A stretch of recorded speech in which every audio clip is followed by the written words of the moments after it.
Notre ouvrage rapporte encore d'autres éléments supplémentaires apportés par la loi contre les violences faites aux femmes au Congo, la loi dénommée Mouebara. Au sens de la loi, l'État encourage la création des centres de formation, des structures d'accompagnement, aussi bien pour les femmes victimes des violences que pour les auteurs de violences. Car la loi pénale n'a pas seulement pour but de sanctionner, mais la loi pénale a aussi pour but de prévenir et de faciliter la réinsertion sociale de la personne inculpée pour des faits de violence sur les femmes. Il appartient donc aux associations, aux acteurs de la société civile, aux acteurs engagés d'entreprendre toute initiative en matière de communication, de sensibilisation sur les aspects positifs de la loi protégeant les femmes, protégeant la société du type de violence exercée sur les jeunes filles et sur les femmes.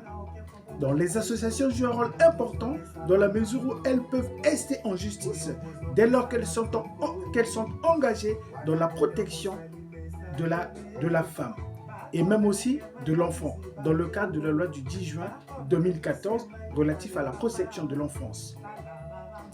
Donc, un élan que l'État permet, encourage, pour pouvoir permettre à tous les acteurs de la société de participer à cette volonté de créer des conditions d'émancipation pour les femmes, pour les jeunes filles et partant pour la société.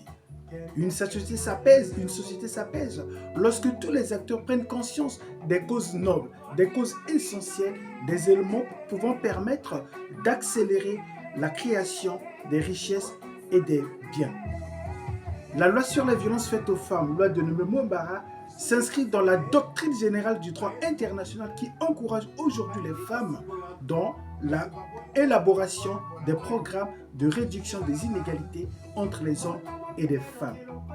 C'est une loi qui n'est pas élogieuse à l'égard d'un personnage désigné. Au contraire, c'est une loi qui participe à la sensibilisation, car la loi, c'est l'expression de la volonté générale. Nul n'est censé ignorer la loi.